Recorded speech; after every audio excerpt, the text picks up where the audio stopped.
ఏమండి 3 అధ్యాయాలు పట్టుకోండి, 3 అధ్యాయాలు పట్టుకోండి. నేను 3 అధ్యాయాలతో చెప్తున్నాను. 2 సమయాలు 19వ అధ్యాయము, ఎఫ్సీలు రాసిన పత్రిక 2వ అధ్యాయము, అలాగే యోహాను సువార్త ఏమండి 19వ అధ్యాయం. మొదట పిలాతు కనబడుతున్నాడు, అలాగే ఇక్కడ ఎవరు కనబడుతున్నాడు? ఏమండి దేవుడు కనబడుతున్నాడు, అక్కడ దావీదు కనబడుతున్నాడు. మరి అపరాధి ఎవరు కనబడుతున్నారు? యేసయ్య కనబడుతున్నారు. ఇక్కడ మనము కనబడుతున్నాం, ఇక్కడ అబ్షాలోం కనబడుతున్నాడు.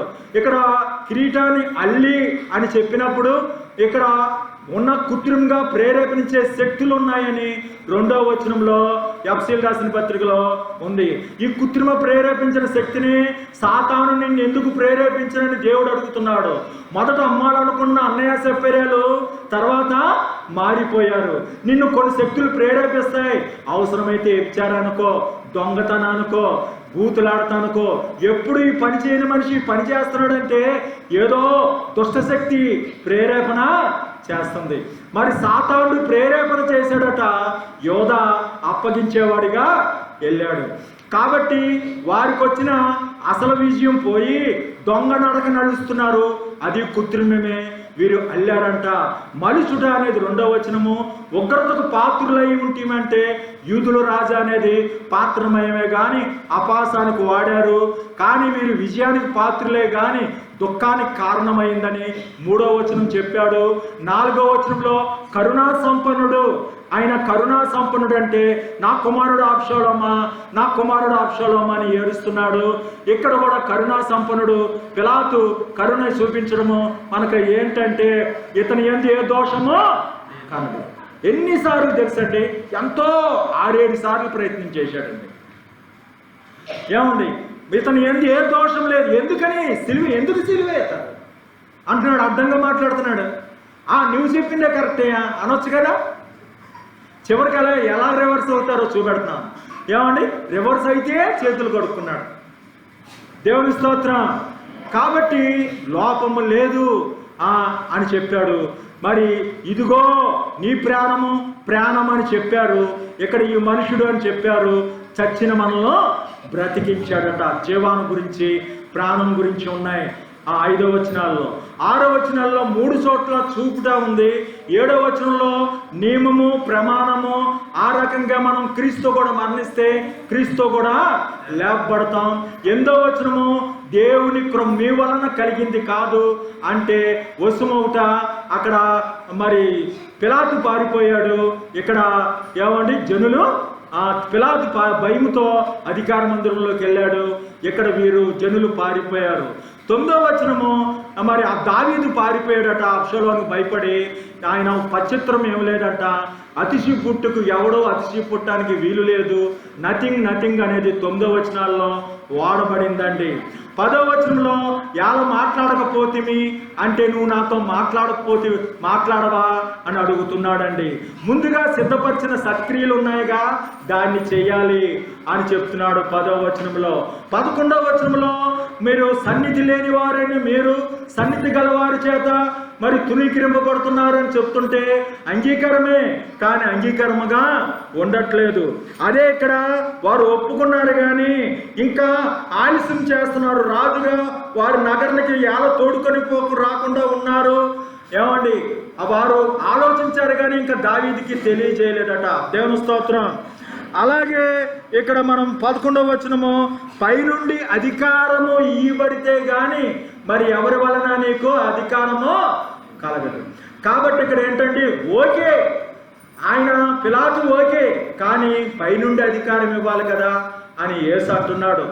ఆ రీతిగానే అక్కడ దావీదుని రాజుగా చేయడం ఓకే మాట్లాడుకున్నారు, కానీ దావీదుని చెప్పలేదు. అలాగే సున్నతి లేని వారు అంగీకరించబడ్డారు. సున్నత లేని వారు మరి అంగీకరించబడకుండా సున్నత కలిగిన వారు ఓకే కాకుండా ఉండడం అనేది 11వ వచనంలో. 12వ వచనం చదవండి. ఆయనను మునుపు దూరస్తులను ఎఫ్సీలు రాసిన పత్రికలో 12వ వచనం. ఆ కాలమందు ఇశ్రాయేలుతో సహపరులు కాక పరదేశులను, వాగ్దాన సంబంధం లేని పరజనులను, నిరీక్షణ లేని వారును, లోకమందు దేవుడు లేని వారై ఉంటిరి. ఏం లేని వారు ఉన్నారండి? దేవుడు లేని వారై ఉన్నారు. దూరస్తులు దేవుడు లేని వారు ఉంటే ఇక్కడ ఏమన్నాడంటే నువ్వు ఇతన్ని విడుదల చేసేదివా, నువ్వు కైసరుకు స్నేహితుడువో కాదు. చూసుకోండి 12:12. దూరస్తులు సమీపస్తులు. మునుపు దూరస్తులము మనం సమీపస్తులం చేశాడంటే నువ్వు ఇతన్ని విడుదల చేసావా, నువ్వు కైసరుకు స్నేహితుడువో కావు. దూరం దగ్గర గురించి చెప్పాడు. ఇక్కడ కూడా 12వ వచనము 2వ సమయాల్లో అంటున్నాడు, నా ఎముకనంటి మాంసం నంటి సహోదరులై ఉండగా. హల్లెలూయా. అలాగే 13వ వచనము చూడండి, నీవు నా ఎముక వంటి వాడువు, బంధువుడు, మాంసం వంటి వాడు అంటే ఇదిగో ఇలా సంధి చేసినట్ట. దేవుని స్తోత్రం. 13వ వచనం ఇక్కడ ఏం చెప్తున్నాడు చూడండి. 13వ వచనం ఇక్కడ, ఆయనను మునుపు దూరస్తులైన మీరు ఇప్పుడు క్రీస్తునందు యేసు రక్తం వలన సమీపస్తులు. ఇక్కడ క్రీస్తు రక్తం వలన సమీపస్తులు అంటే అక్కడ కూడా నా ఎముక మాంసం అని 2 సార్లు ఉంటుంది. 12:13లో కూడా ఉంటుంది సమయాల గ్రంథంలో. కాబట్టి అండి ఇక్కడ సమీపం ఏంటి, దూరం ఏంటి అంటే ఇక్కడ 13వ వచనము, పిలాతు ఇక దూరం పెట్టాడట. ఎవరిని దూరం పెట్టాడు? యేసును ఎక్కడ కూర్చోబెట్టాడు? నేరస్తులు కూర్చునే చోట పెట్టాడు. 14వ వచనం ఏమంటున్నాడో చూడండి. ఆ దినమున పస్కాను సిద్ధపరచు దినము, అప్పుడు ఉదయం 6 గంటలు కావచ్చును. ఇదిగో మీ రాజు అన్నాడంట. దేవుని స్తోత్రం. ఇదిగో మీ రాజు అన్నాడంట. దేవుని స్తోత్రం. దీన్ని ఏమంటాడు? 14వ వచనం ఎఫ్సీలు రాసిన పత్రికలో, ఆయన సమాధానమై ఉండి మీకు మాకున్న ద్వేషాన్ని తన శరీరం మీద మరి ఆ శరీరాన్ని చీల్చుకొని మధ్యగోడని పడగొట్టి ఆ దేశాన్ని సంహరించాడట. అక్కడ కూడా ఇక్కడ ఏమంటాడు 14లో, ఏమండి ఇక్కడ ఇష్టపూర్వకంగా లోబడినట్లు చేశారంట. ఎవరినో తప్పకుండా యోధావారందరినీ రాజుకు ఇష్టపూర్వకంగా లోబడినట్లు చేయగా అంటే అక్కడ అన్నాడా లేదా? ఇదిగో మీ రాజు అంటున్నాడా లేదా? 14లో అన్నాడా లేదా? ఇట్లు సంధి చేశానది అక్కడ కూడా ఉందా లేదా చూసుకోండి. అక్కడ కూడా కలవాలి. మళ్ళీ ఏమంటున్నాడు? ఏమండి మీకు మాకున్న దేశాన్ని సంహారం చేసి ఏం చేశాడు? మధ్యగోడను పగడగొట్టి అంటే ఇట్లు సంధి చేసి అంటే ఎవరికి నిర్ణయించేశాడండి? 15వ వచనంలో, కైసరు తప్ప వేరొక రాజు మాకు లేడు. దేవుని స్తోత్రం. ఇక్కడ యోధావారు రాజును ఎదుర్కొంటకు, రాజు నది యువతలకు తోడుకొని వచ్చుటకు, ఇక్కడ దీన్ని ఏమంటారంటే మిషనరీ వాళ్ళు తండ్రి భాగంగా 2వ సమయాలు అంటారన్నమాట, పాత నిబంధన. అలాగే కుమారుడు భాగంగా ఎవరండి? యోహాను సువార్త. మత్తయి, మార్కు, లోకాన్ని ఏమంటారు? కుమారుడు భాగం అంటారు. అలాగే అపోస్తుల కార్యాల దగ్గర నుంచి ఉన్న భాగాన్ని పరిశుద్ధాత్మ భాగం అంటారు. వింటున్నారండి? దీన్ని ఎఫ్సీలు రాసిన పత్రికలో 2వ అధ్యాయంలో మీరు చేయి పెట్టుకొని బొట్టనేళ్ళు 19వ అధ్యాయంలో ఉంటే ఈజీగా అండి. ఇక్కడ మొదటి వచనాలు చదువుతున్నాను చూడండి. రాజు తన కుమారుని గురించి దుఃఖించుచు ఏడ్చుచున్నాడు అనే సంగతి ఆ దినమున జనులందరూ విని, రాజు తన కుమారుడు గురించి ఏడుస్తున్నాడంటమ్మా. ఏ రాజుగారు ఏడుస్తున్నాడు? ఎవరు ఏడుస్తున్నారు? మరి మిమ్మల్ని అయితే యేసయ్య ఏమి చెప్పాడు? అమ్మలారా నా కోసం ఏడవకండి, మీకోసము మీ పిల్లల కోసము ఏడవండి. మరి ఏడుస్తున్నారా అనండి. ఎందుచేతనంటే ఎఫ్సీలు రాసిన పత్రిక 2వ అధ్యాయం 1వ వచనం, మీ అపరాధముల చేత పాపముల చేత చచ్చిన వారై ఉండగా ఆయన మిమ్మల్ని క్రీస్తు కూడా బ్రతికించెను. అమ్మా వింటున్నారా? అపరాధముల చేత పాపముల చేత చచ్చిన మనల్ని క్రీస్తు కూడా బ్రతికించాడంట. ఎవరో? పరలోకంలో ఉన్న ఏలిక దేవుడు లోకాన్ని ఎంతో ప్రేమించి తన అద్వితీయ కుమారుని మన కోసము పంపాడు. తన సొంత కొడుకుని మీ కోసం ఇచ్చినవాడు ఆయనతో పాటు సమస్తము ఎందుకు అనుగ్రహించడు? అర్థమవుతుందండి? సొంత కొడుకుని ఇచ్చినవాడు ఆయనతో పాటు సమస్తము మనకు ఇస్తాడు. దేవుని స్తోత్రం. ఇక్కడ తన కొడుకు కోసం ఏడుస్తున్నాడు. ఎవరు? ఈ రాజుగారు ఏడుస్తున్నాడండి. ఈ రాజుగారు కొడుకు కోసం ఏడుస్తున్నాడు. కొడుకు చనిపోయాడట. ఏమయ్యాడంట? ఎందుకు బయలుదేరాడంట? తండ్రి కోసమే బయలుదేరి వచ్చాడు. తండ్రి కోసమే ఎలాగొచ్చాడో తెలుసా? తండ్రి కోసమే ఎలాగొచ్చాడో తెలుసా తమ్ముడు? తండ్రి కోసమే ఎలాగొచ్చాడు తెలుసా? గాడిద మీద వచ్చాడు. దేని మీద వచ్చాడమ్మా?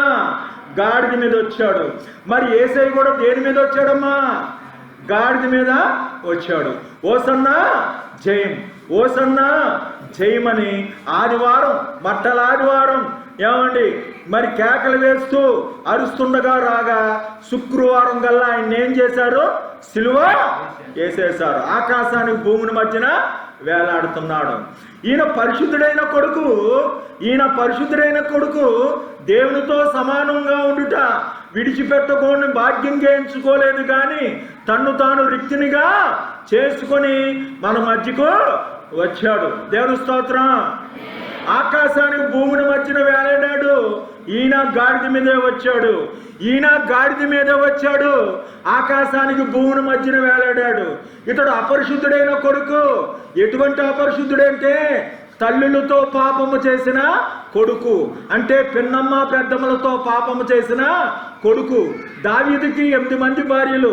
తన తల్లి కాకుండా మేమున్న ఆ మిగతా తల్లులతో అతడు పాపము చేశాడు. చేసి తండ్రిని తరిమేశాడు. తండ్రిని చంపడానికి వెళ్తున్నాడు. తండ్రి తెలియాలి, ప్రజలకు తెలియాలి, గుండెలు పగలాలి అని కావాలని చేశాడు, కానీ కామంతో కాదు. ఎలాగైతేనే అపవిత్రుడు కుమారుడు తండ్రిని చంపేయాలనుకొని గాడిద మీద వెళ్తుంటే దేవుడు ఊరుకోడు కదా. మరి ఆ తండ్రి ఎవరు? దావీదు, భక్తుడైన దావీదు. ఈ భక్తుడు ప్రార్థన చేసుకుంటాడు కదా, నా ప్రభువా, నా దేవా, నా ప్రభువా, నా దేవా అని ప్రార్థన చేస్తుంటే, నాయనా ఏంటి ఈ శ్రమ? చేసావు కదయ్యా, బెత్షెబాతో పాపం చేసావు కదా, బెత్షెబాతో ఏం చేసావు? పాపము చేసావు. నువ్వేమి ఎత్తుకుంటావో పంట చూస్తాం. ఉరియా భార్యని ఎలాగైతే చంపేశాడో, ఉరియా భార్యతో ఎలాగ పాపం చేశాడో మరుగైపోతుంది అనుకున్నాడు. ఏమండి, మర్చిపోతారు అనుకుంటున్నాడు, కానీ ప్రవక్తను పంపించాడు. ధనవంతుడున్నాడు, పేదవాడున్నాడు. ఆ ధనవంతుడి యొక్క గొర్రె తీయకుండా పేదవాడు గొర్రెను తీసి ఏమండి దారే పోయేవాడికి ఆకలి తీర్చాడట. దారేపోయేవారికి ఆకలి తీర్చాడట. కాబట్టి అండి ఆ రీతిగా చేసిన వాడు ఎవడు అంటే ఆ మనుషుడు నీవే అని ప్రవక్త చెప్పాడు. అయితే నేను పాపం చేశానని ఒప్పుకున్నావు, కానీ నీకు క్షమాపణ ఎలాగంటే సదాకాలం నీ ఇంట్లో యుద్ధాలు జరుగుతాయి. నీ కడుపును పుట్టుకున్నారు నీకు వ్యతిరేకమవుతారు. పట్టపగలు నీ భార్యలతో నీ సొంత వారే కూడుతారు. మనము ఇంకా పాపులమై ఉండగానే భక్తిహీనులమై ఉండగానే ఇంకా చెడిపోయి ఉండగానే దేవుడు మనల్ని ప్రేమించి మనం అబ్షాలోము కంటే పాపులమైన మనల్ని దావీదు ఎలాగేడుస్తున్నాడో అలాగ మన కోసము దేవుడు లోకాన్ని ఎంతో ప్రేమించి తన సొంత కొడుకునిచ్చాడు. హల్లెలూయా. సొంత కొడుకునిచ్చాడు. దావీదుకి ఎటువంటి ప్రేమ! అయ్యా నా భార్యలు చేర్చాడు అనేది లేదు, నన్ను తరమడానికి వచ్చాడు అనేది లేదు, నా రాజ్యం తీసేసుకున్నాడు అనేది లేదు. మరి ఎంత ప్రేమ! ప్రాణం పెట్టిన ప్రేమ. మరి దేవుడు ఒక వ్యభిచారికే, దావీదు వ్యభిచారికే ఎంత ప్రేమ ఉంటే పరిశుద్ధుడైన మచ్చ ముడత డాబు లేని దేవుడికి ప్రాణం ఇచ్చినంత ప్రేమ. హల్లెలూయా. 2వ వచనం చూస్తే వారు ముళ్ళతో కిరీటం అల్లారంటండి. ముళ్ళతో కిరీటం అల్లారంట. ఏమల్లారు? సైనికులు ముండ్లతో కిరీటమును అల్లి ఆయన తల మీద పెట్టి, అంటే అది అల్లటము అంటే ఆ రోజు ఆ దినమున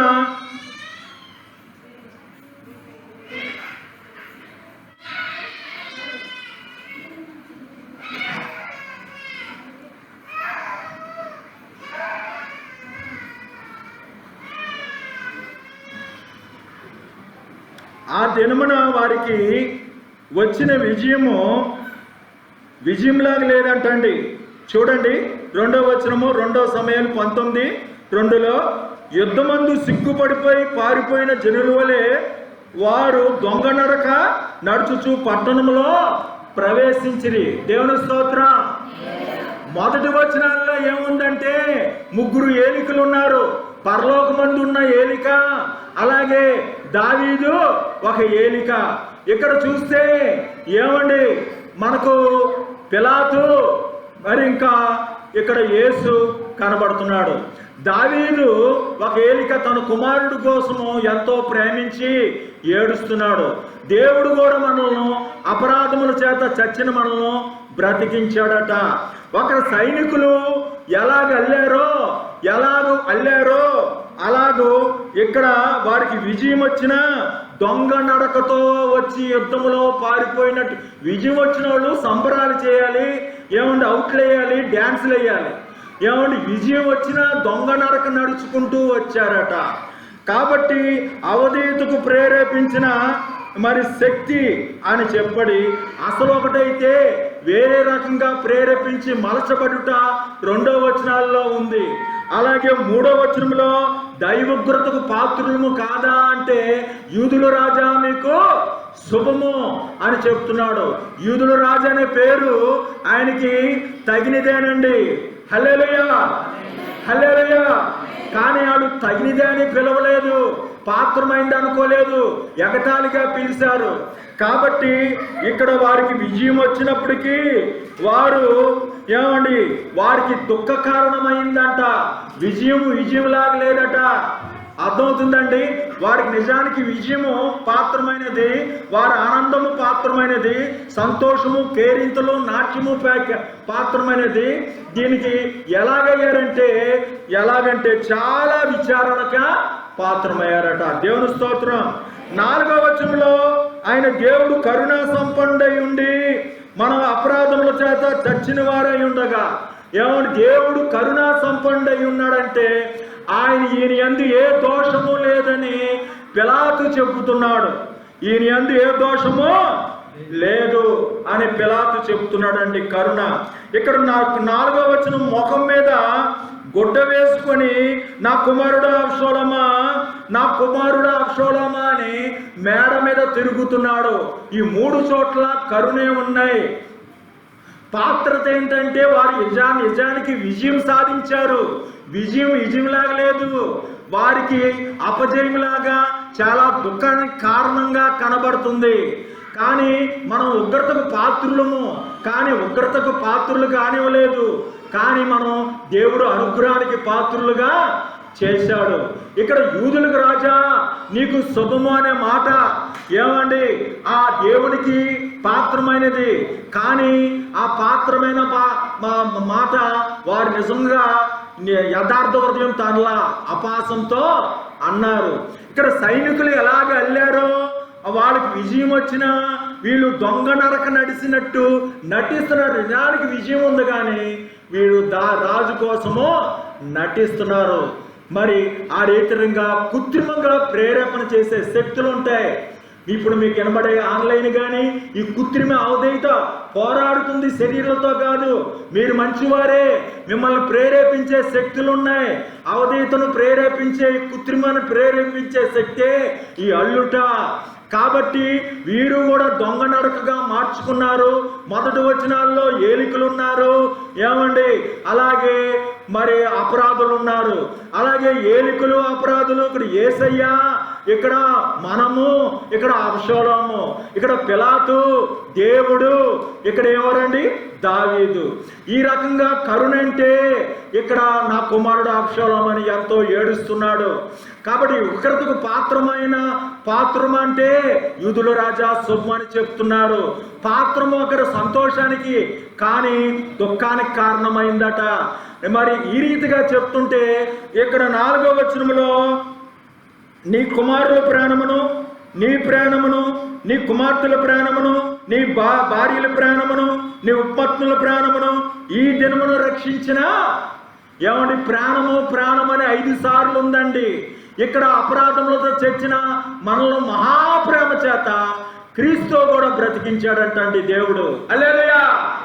హల్లెలూయా. మన ప్రాణము గోతిలో పోనీయకుండా కాపాడుతాడు. పునరుద్ధానము జీవము ఆయనే. మన ప్రాణానికి మూలం ఎవరండి? ఆయనే. మన్ను నిన్ను స్తుతించినా నీ సత్యం గురించి అది వివరించినా అంటున్నాడు. 6 చదవండి. నీ స్నేహితుల ఎడల ప్రేమ చూపగా శత్రువుల ఎడల ప్రేమ చూపుచు ఈ దినమున అధిపతులు సేవకులు నీకు ఇష్టము కారని నువ్వు కనపరిచిన సంగతి మేమందరము చూస్తున్నాం. దేవుని స్తోత్రం. అర్థమవుతుందా? కనపరచుట రాగానే మరి యోహాను సువార్తలో కూడా ఎన్నో వచనం చూడాలి? 6వ వచనమే చూడాలండి. చూడండి.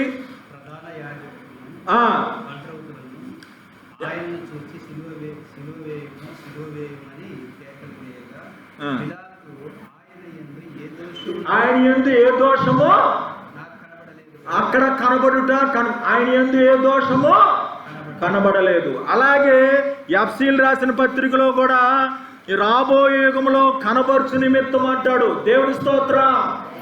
3 చోట్ల కనబరుచుట ఉంటది.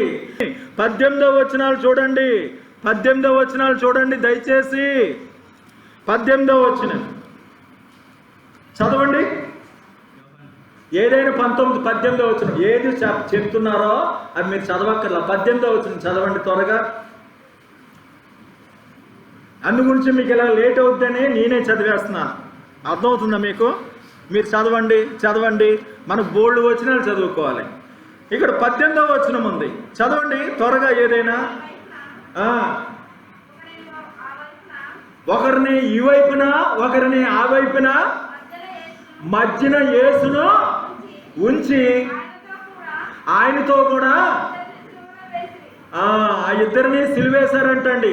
ఒకరిని ఈ వైపున ఒకరిని ఆ వైపున ఉంచారంట. మధ్యన యేసు నుంచి సిలువేశారంటండి. అర్థమవుతుందండి? 6వ వచనంలో చూపుట 18వ వచనంలో ఈ వైపున ఒకరు ఆ వైపున ఒకరిని మధ్యలో యేసు నుంచి సిలువేశారంటే ఇక్కడ 18వ వచనం ఏం చెప్తున్నాడంటే రేవు యువతల నుండి అవతలకు పడవ మీద తీసుకెళ్లారట 2వ సమయాల్లో. హల్లెలూయా. ఏమండి మనం ఒడ్డున పడాలి. ఏమండి యువతల నుండి అవతలకి పడవ మీద దావీదుని తీసుకెళ్లారు. దావీదు ఎందుకు అటు వెళ్ళిపోయాడు? అబ్షాలోము తరిమేశాడు, పారిపోయాడు, భయముతో పారిపోయాడు. అసలు తిరిగి చంపాలంటే చంపగలడు, పోన్లే కదని వదిలిపెట్టి వెళ్ళాడు. ఏడవాలి అని అందరికీ తెలిసే విధంగా మేడ మీద టెంట్లేసి తల్లులతో పాపం చేశాడు ఈ అబ్షాలోము. కాబట్టి ఇప్పుడు ఇతన్ని తీసుకొచ్చారు. అబ్షాలోము చంపివేసి యువతల నుండి అవతల నుండి యువతలకి తీసివేశారు. మనకి ఏదో వనంలో ఇది నిజమా, దేవుడు మంచివాడు కాదని చెప్పిందే నీకు అనుమానం వస్తుంది. ఆ పండు తిన్న దూరానికి నీకును ఏమండి నీ సంతానానికి స్త్రీ సంతానానికి సదాకాలము యుద్ధము. స్త్రీ సంతానం ద్వారానే అప్పుడులో జరిగిన దోషము చెట్టు ఫలము తిన్నారు కాబట్టి చెక్కకి వేలాడాడు. ఒక మనుషులు తిన్నదాని ఒక మనిషితోనే పోయింది. పాప పవిత్రార్థం పవిత్ర రక్తం అవశ్య. దేవుని స్తోత్రం. ఇక్కడ పడవ కూడా చెక్కే యువతల నుండి అవతలకు తీసుకొచ్చారు. ఇక్కడ మళ్ళీ 18వ వచనం ఎఫ్సీలు రాసిన పత్రికే చదవాలండి. కాబట్టి ఇక్కడ మీకు మీదట 18వ వచనం ఆయన ద్వారానే మనము ఉపయోగములను ఒక్క ఆత్మయందు తండ్రి సన్నిధికి చేరగలుగుతున్నాము. హల్లెలూయా. ఉపయోగము ఎవరెవరు? క్రీస్తునందు దూరస్తులు, క్రీస్తునందు సమీపస్తులు. దూరస్తులు ఎవరండి? మనం సమీపస్తులం అనుకున్నారా? సమీపస్తులము కాదు, మనం అన్యులమే. దూరస్తులమైన మనల్ని వారు సిలువేశారు కాబట్టి మన దగ్గరికి సిలువ సువార్త వచ్చింది. కాబట్టి ఈ ఉభయంలో ఒక్క ఆత్మయందు తండ్రి సన్నిధానానికి చేరుస్తున్నాడట. యువతల నుండి అవతలకి చేర్చాడట. యువత లోకల్ని అవతల లోకల్ని సిలువేశారట. హల్లెలూయా. 3:18లో కనబడిందండి. యువతలోకల్ని అవతలోకల్ని అంటే యువతల నుండి అవతలకి తీసుకొచ్చారట పడవ మీద. ఈ ఉభయుల్ని తండ్రి సన్నిధానంలో ఒక్క ఆత్మయందు చేరుస్తున్నామని 18వ వచనం ఎఫ్సి చెప్తుంటే 19వ వచనంలో కాబట్టి మీరు ఎదుట పరజనులు పరదేశులై ఉండక పరిశుద్ధులతో ఏకపట్టునస్తులను దేవుని ఇంటివారై ఉన్నారు. దేవుని స్తోత్రం. మనం ఎవరు అమ్మా? దేవుని ఇంటివారం. హల్లెలూయా. గట్టిగా చెప్పాలి, మధ్యలో వాళ్ళు చెప్పట్లా. దేవుని ఇంటివారం.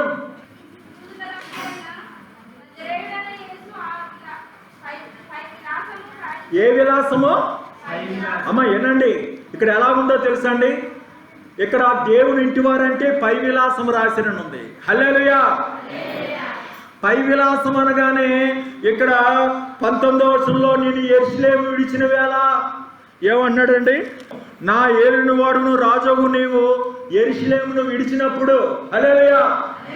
పైనున్న యెరూషలేము ఒక నివాసం అండి, విలాసము. హల్లెలూయా.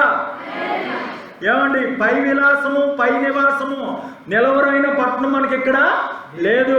యేసు ఎందుకు ప్రాణం పెట్టాడు? ఇక్కడ 70 ఏళ్ళు 80 ఏళ్ళు ఉంటావా? ఉండవండి. అధిక బలం ఉంటే 70 సంవత్సరాలు 80 ఏళ్ళే. రెక్కాడితే కానీ డొక్కడదు. దీంట్లో సగం నిద్ర కూడా పోతాం. వ్యాధులు సమస్యలు ఎన్నో ఎదుర్కొంటాం. మనకు పై విలాసం ఉంది. పైనున్న తల్లి యెరూషలేము. పై విలాసము అనగానే యెరూషలేమును విడిచిన వేళ అంటున్నాడు. మనం దేవుని ఇంటివారము అంటున్నాడు. 20వ వచనం ఎఫ్సి రాసిన పత్రికలో ఇదిగో ముఖ్యమైన మూలరాయి ఉండగా అపోస్తులు ప్రవక్తలు వేసిన పునాది మీద కట్టబడుతున్నారు. అపోస్తులు ప్రవక్తలు మీకు వేశారు పునాది. మరి మోషే మీకు ఆజ్ఞలు ఇచ్చాడు. మరి ఆ ఆజ్ఞల ప్రకారము ఆ ప్రవక్తల ప్రకారము మనం ఏది పాపమో మనకు తెలియాలి. ఇక్కడ షిమ్మి అంటున్నాడు, నేను పాపము చేసి తినే సంగతి నాకు తెలిసినది. దేవుని స్తోత్రం. ధర్మశాస్త్రం వెల్లడి కాకపోతే, ధర్మశాస్త్రం ప్రకటించకపోతే, ధర్మశాస్త్రం ఇలా ప్రకటించకపోతే మనం పాపం చేస్తున్న సంగతి మనకు తెలియదు. తెలిసినది ఇక్కడ అపోస్తులు రాశారు ఆ లేఖనాలు అని చెప్తుంటే, ఇక్కడ కూడా 20వ వచనంలో చూడండి, యేసు సిలువవేయబడిన స్థలమునకు పట్టణం సమీపమైండును, అది ఎబ్రీ గ్రీకు భాషల్లో రాయబడి ఉండెను గనుక యూదుల్లో అనేకులు దాన్ని చదివిరి. కాబట్టి అండి అక్కడ రాసిన మాటలు చదివారట. వీరికి తెలిసిందంట. అక్కడ ప్రవక్త అంట 3 లేఖనాల గురించి వచ్చింది. అర్థమవుతుందమ్మా? 18 దేనుకుంది? యువతలోకల్ని అవతలోకల్ని సిలువేశారు. చూడండి ఇక్కడ సమయాల గ్రంథంలో ఏమన్నారు? యువతల నుండి అవతలకి పడవ మీద తీసుకెళ్లారు. అర్థమైందా? ఈ ఉభయుల్ని ఒక్క ఆత్మతో తండ్రి సన్నిధానంలో చేర్చగలుగుతున్నాడట. అవునా? సరిపోయింది. ఆ 18 లింకు వేరే రెఫరెన్స్కి వెళ్లకుండా మనం దేవుని ఇంటివారం అంటే యెరూషలేమును విడిచిన వేళ అంటున్నాడు. యెరూషలేమును విడిచిన పరిస్థితి ఎందుకు వస్తుంది? ఉపవాస ప్రార్థన అంటే యెరూషలేములో నిలిచి ఉండడం. అర్థమవుతుందమ్మా? యేసు ప్రభు చనిపోయి తిరిగి లేసిన, రక్తము కార్చిన మనకు ఉపయోగము లేదు. నిలిచి ఉండాలి. ఈ నిలిచి ఉండడం కోసము అపోస్తులు ఈ 40 రోజుల ప్రార్థనలో పెట్టారు. 40 రోజులు చేయమని మిమ్మల్ని చెప్పట్లా. హల్లెలూయా. ఇక్కడ 19, 20లో ఏముంది? 20లో ఇంటి అడ్రస్ పై విలాసము అంటే యెరూషలేము విడిచినప్పుడు దేవుని ఇంటి వారము. ప్రవక్తల లేఖనములు అంటే నాకు తెలిసింది వీరు చదివారు. అర్థమైందా? అలాగే మరి 21 చదవండి. 21 ఎఫ్సీలు రాసిన పత్రికలో 2వ అధ్యాయం 21, ప్రతి కట్టడము ఆయనలో చక్కగా అమర్చబడి. హల్లెలూయా. చక్కగా అమర్చబడడం ఏంటో చూడండి. చక్కగా అమర్చబడము అక్కడ చదవండి. 21 యోహాను సువార్తలో 21వ వచనం చదవండి. యోహాను సువార్తలో నేను యూదులు రాజని వాడు చెప్పినట్టు రాయము. యూదులు రాజని రాయవద్దు. యూదులు రాజని రాశాడంట. చక్కగా సరిపోయిందంట. అర్థమైందమ్మా? యువతల నుంచి అవతలకు తెచ్చారంటే యువతల్లో కూడా అవతల సిలివేశారా? ఇక్కడ పై ఇంటి వారం అంటే యెరూషలేము అన్నారా? పై విలాసం రాశారా? అపోస్తులు ప్రవక్తలు అన్నారా? తెలిసిందన్నారా? చదివారా? ఏమండి ఇక్కడ చక్కగా అమర్చబడి అంటే చక్కగా అమర్చబడింది యూదుల రాజా అని పేరు. అర్థమవుతుందమ్మా. అంతటా సెరియా కుమారుడగు అభిషేక్ యెహోవా అభిషేకించిన వాడిని శపించిన ఈ షిమి మరణముకు హల్లెలూయా. అమ్మా చక్కగా మరణానికి పాత్రుడు కాదా, ఇతడు శిక్షకు పాత్రుడు కాదా, యూదుల రాజుకు పాత్రుడు కాదా, చక్కగా అమర్చబడలేదా? పాత్ర గారికి అర్థమైపోయింది. హల్లెలూయా. చక్కగా అమర్చబడటం అంటే ఏముంది? చక్కగా అమర్చబడిందా లేదా? యూదుల రాజని, యూదుల రాజని రాయొద్దు, యూదుల రాజని తాను చెప్పుకున్నాడు. యూదుల రాజని మన రాయడం ఏంటి? తాను చెప్పుకున్నట్టు రాయ్. అర్థమైందా? చక్కగా అమర్చబడినప్పుడు యూదుల రాజు అనేది గురించి ప్రస్తావిస్తున్నారు. మరణానికి పాత్రుడు అన్నారు. యువతల నుండి అవతలకి వెళ్ళినప్పుడు యువతల అవతల అన్నారు. యెరూషలేముని విడిచినప్పుడు ఇక్కడ పై విలాసం రాసిరన్నారు. ఇక్కడ చివరిగా 22వ వచనం చూడండి. ఇక్కడ 22వ వచనం, నేను రాసినదేదో ఏమన్నాడు? నేను రాసిందేదో రాశాడు అంటున్నాడు. ఎంత ప్రేమో చూడండి పిలాతుకి. నేను రాసిందేదో రాస్తున్నాను. ఇక్కడేమన్నాడు దావీదు? 22వ వచనమే చదవాలి. మీరు కూడా, ఆయనలో మీరు కూడా, ఇక్కడ పిలాతు కూడా సహకరించాడు. మీరు కూడా కట్టబడుచున్నారు. హల్లెలూయా. నేను రాశాను అంటే మీరు కూడా అంటున్నాడు. అక్కడ 22వ వచనం చదవండి. సమూయేలు గ్రంథం, మగపిల్లలు ఎవరైనా చదవండి. 2వ సమూయేలు 22వ వచనం. సెరియా కుమారులారా, మీకును నాకును ఏం పొందు? హల్లెలూయా. మీకు నాకు ఏం పొందు? నేనేదో నేను. అర్థమవుతుందా? కలిసిందా లేదా? మీకు నాకు ఏం పొందు? నేనేదో నేను అంటున్నాడు. ఎవరు? పిలాతు. మీకు నాకు ఏం పొందని ఇక్కడ దావీదు అంటున్నాడు. ఇక్కడేమన్నాడు? మీరు కూడా అమ్మా, మీరు కూడా కట్టబడుతున్నారు. హల్లెలూయా. రాజు, ఇక్కడ రాజు ఉందండి కాబట్టి ఇటు సంధి చేసి నిర్ణయం చేశారు. 17వ వచనంలో ఆయన వచ్చి అనగానే ఎక్కడ వచ్చి అని ఉంటుందండి. దేవుని స్తోత్రం. ఇక్కడ కూడా బెన్యామీలు సేబా వారు వచ్చారంట. ఇక్కడ కూడా వచ్చారంట అండి. 17 చూడండి.